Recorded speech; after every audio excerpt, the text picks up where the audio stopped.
200? 300? 500 Anet, 500 korun, 600 korun, super, dá někdo 800? Dá někdo 800? 800 poprvé, dá někdo 1000? Dá někdo 1000? Dáme 1000 poprvé, vidím, dá někdo 1100 korun poprvé, 1100 korun, dobře. 1200, 1, 2, výborně, vidím, super, dá někdo 1,3? Dá někdo 1,3?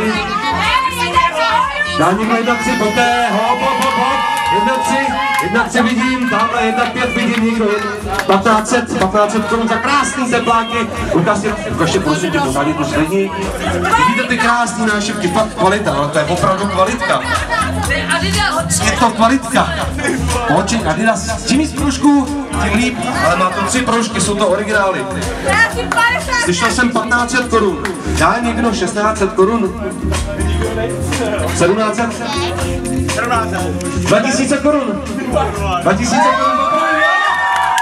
Za tepláky dvojku. To je boží. Přátelé, kamarádi, tohle je super.